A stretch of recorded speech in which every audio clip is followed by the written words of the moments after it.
نحمده ونصلي على رسوله الكريم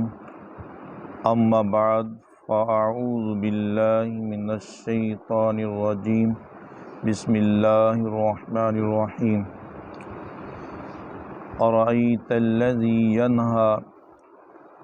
اللہ تبارک تعالیٰ کا فرمان علی شان ہے، کیا آپ نے اس کو دیکھا جو منع کرتا ہے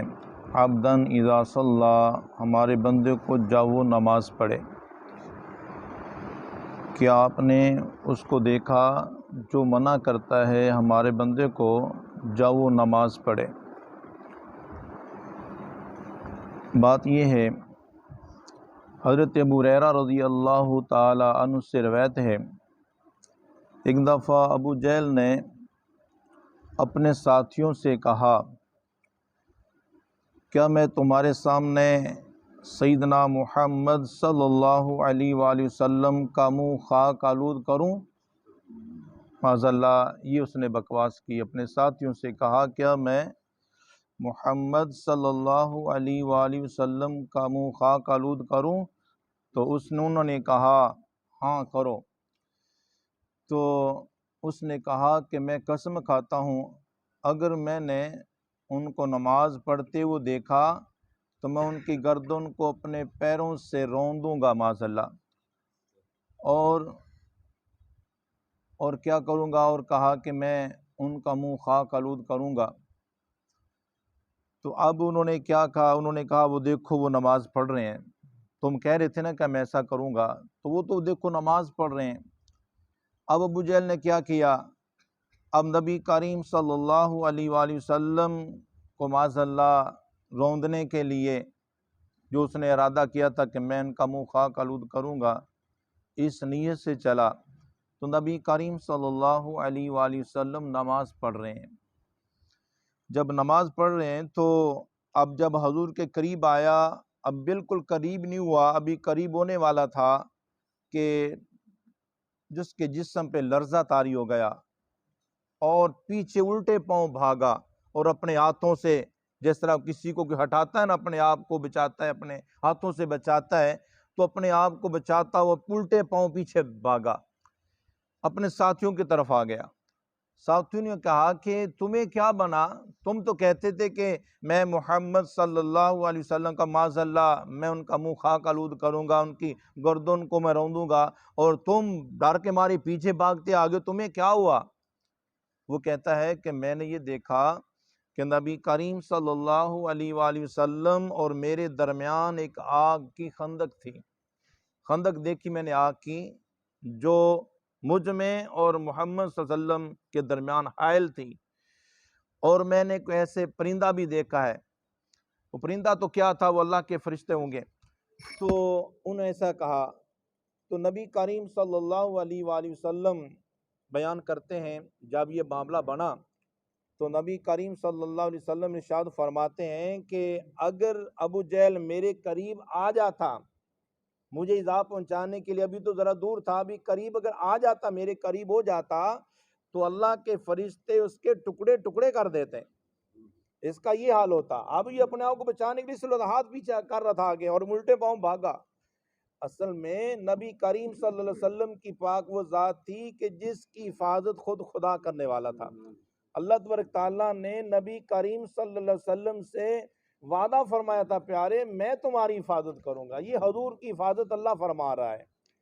جب نبی کریم صلی اللہ علیہ وسلم جب اپنے گھر سے نکلا کرتے، ادھر ادھر جانا ہوتا کہیں، تو حضور کے صحابہ حضور کے ساتھ چلا کرتے تھے، جس طرح باڈی گارڈ نہیں ہوتے، گارڈ ہوتے آپ کے ساتھ،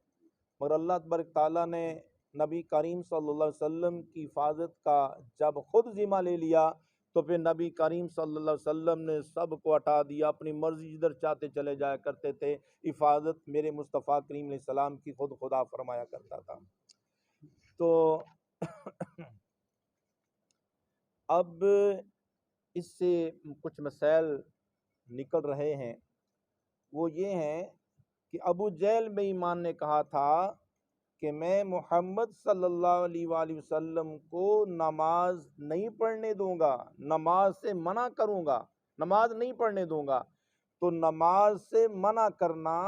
پتہ چلا کہ یہ بے ایمانوں کا طریقہ ہے، یہ ابو جہل کا طریقہ ہے کہ مسلمانوں کو نماز سے روکنا، مومن نماز سے روکتا نہیں ہے۔ تو اسی طرح ایک مرتبہ ایک روایت میں آتا ہے کہ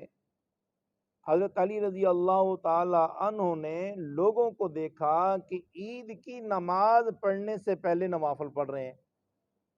جس دن عید کی نماز پڑھنی تھی، عید کی نماز پڑھنی ہے تو عید گاہ نماز پڑھی جاتی، تو نماز پڑھنے سے پہلے، عید کی نماز پڑھنے سے پہلے لوگوں کو دیکھا کہ وہ کیا کر رہے ہیں، نوافل پڑھ رہے ہیں۔ تو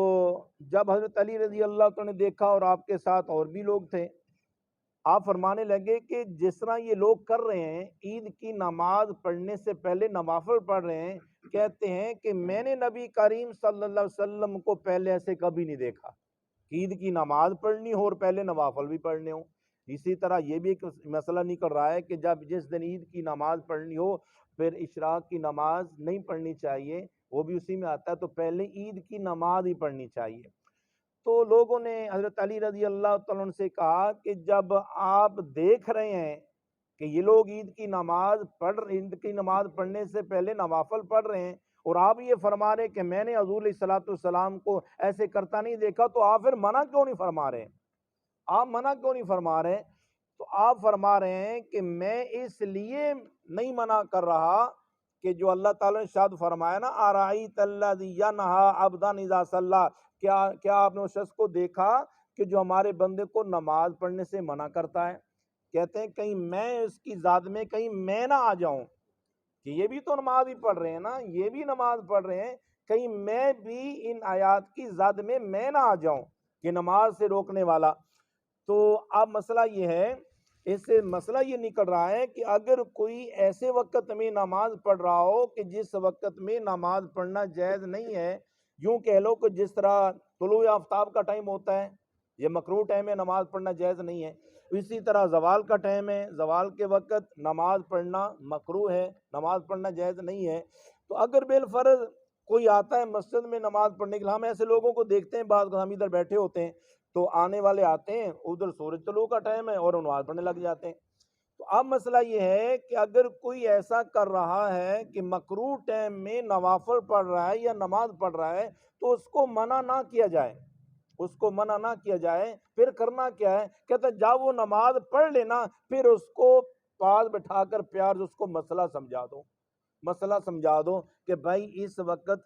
جب سورج طلوع ہو رہا ہوتا ہے نا، اس وقت نماز پڑھنا جائز نہیں ہے۔ اگر آپ کو نماز کے وقت کا ٹائم کا پتہ نہیں ہے تو پھر گھڑیاں بھی لگی اس سے دیکھ لو، یا امام صاحب بیٹھے ہوں یا جو جس کو علم اس سے پوچھ لو کہ بھئی نماز کا ٹائم ہے کہ نہیں، میں نماز پڑھوں کہ نہ پڑھوں، ٹھیک ہے نا؟ تو یہ سے مسئلہ نکل رہا ہے۔ تو یوں بھی ایک مسئلہ آیا کہ حضرت امام اعظم ابو حنیفہ رضی اللہ تعالیٰ عنہ، آپ کے پاس حضرت امام ابو یوسف رضی اللہ تعالیٰ عنہ نے آپ سے مسئلہ پوچھا کہ جب بندہ رکوع کرتا ہے، رکوع کرنے کے بعد سامع اللہ لمن حمیدہ کہنے کے بعد اگر پڑھ لے ربنا اغفر لی، اللہم اغفر لی پڑھتا ہے، تو یہ کیسا ہے؟ کیا یہ جائز ہے؟ تو یہ مسئلہ پوچھا جا رہا ہے۔ تو حضرت امام اعظم ابو حنیفہ نے کتنا اعلیٰ جواب دیا، فرمایا کہ سامع اللہ لمن حمیدہ کہنے کے بعد ربنا لک الحمد پڑھو اور سیدھے سجدے میں چلے جاؤ۔ اللہم اغفر لی کا معنی ہے کہ اللہ میری مغفرت فرما، یعنی اعلیٰ دعا ہے، یہ دعا اعلیٰ ہے، مگر منع نہیں فرما رہے، ایسی دعا کرنے سے منع نہیں کیا، مگر جو صحیح طریقہ ہے وہ بتا رہے کہ یہ اصل صحیح طریقہ یہ ہے کہ سامع اللہ لمن حمیدہ کہنے کے بعد ربنا لک الحمد کہو اور سیدھے سجدے میں چلے جاؤ۔ کتنا مسئلہ انہوں نے نکال دیا۔ تو یہ ہمیں سبق یہ ملا کہ ایسا ہی کہ جب بھی کوئی نماز پڑھ رہا ہو، نماز پڑھنے والا مکروہ ٹائم میں، تو مکروہ ٹائم میں نماز پڑھنے والے کو منع نہیں کرنا چاہیے۔ اور ایک اور بھی اس سے ہمیں سبق یہ بھی مل رہا ہے کہ نماز پڑھنے سے منع کرنا یہ ابو جہل کا طریقہ، کفار کا طریقہ۔ تو اس سے یہ بھی سبق حاصل ہو رہا ہے کہ کوئی بھی آدمی اپنے نوکر کو نماز پڑھنے سے منع نہ کرے، بعض کا ایسے لوگوں کی عادت ہوتی ہے کہ جب نماز کا ٹائم ہوتا ہے بیچارہ نوکر نماز پڑھنے کے لیے جاتا ہے، وہ نماز پڑھ رہا ہے تو بڑے غصے میں آئے گا، تو نماز میں لگا ہوا، تجھے فکر نہیں کہ یہ کام کرنا ہے، خبردار چھوڑ نماز کو، چل پتر کام کر۔ یعنی نماز کہتے ہیں نماز کو چھوڑو اور میرے کام میں لگ جاؤ۔ تو جو آدمی، جو مالک اپنے نوکر کو نماز پڑھنے سے روک رہا ہے تو گویا یہ مومن کا طریقہ نہیں ہے، یہ تو کفار کا طریقہ ہے، یہ تو ابو جہل کا طریقہ ہے، نماز پڑھنے سے روکنا منع کرنا، یہ ابو جہل کا طریقہ ہے۔ تو فرمایا مومن کی شان یہ ہے کہ جب نماز کا ٹائم ہو جائے خود بھی نماز پڑھے اور اپنے نوکر سے بھی کہو بیٹا نماز کا ٹائم ہو گیا، بھائی نماز کا ٹائم ہے، چلو نماز پڑھو، جو کام ہے اس کام کو اسی طرح چھوڑو اور نماز میں لگ جاؤ۔ بھائی کسی کا کام ہو یا اپنا کام ہو، کیا کرنا ہے؟ نماز سے مت کہو کہ مجھے نماز سے مت کہو کہ مجھے کام کرنے دو، بلکہ کام سے کہو مجھے نماز پڑھنی ہے۔ بات کو سمجھے نا، نماز سے مت کہو، جب نماز کا ٹائم ہو جائے نماز سے مت کہو کہ مجھے کام کرنے دو،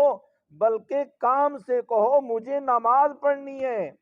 جب اللہ تبارک تعالیٰ کا بلاوا آ گیا ہے، نماز کا ٹائم ہو گیا ہے، تو سارے کاروبار چھوڑو اور نماز میں لگ جاؤ، خود بھی لگ جاؤ، اپنے غلاموں سے کہو، اپنے کام کرنے والوں سے کہو بھئی کاموں کو چھوڑو نماز میں لگ جاؤ۔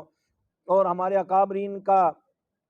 جو ہمارے بزرگان دین جو ہیں اکابرین ہیں سلف صالحین، ان کے طریقے تو یہ تھے کہ جب نماز کا ٹائم ہو جاتا کسی کام میں بھی لگے ہوتے، کام کو چھوڑتے اور نماز میں لگ جاتے۔ اگر کوئی لوہا کوٹ رہا ہے، تھوڑے سے لوہا کوٹ رہا ہے، ایسے اٹھا لوہا کوٹ رہا ہے تو بعض وقت ایسے ہاتھ میں لوہا تھوڑا لیے ہوتے،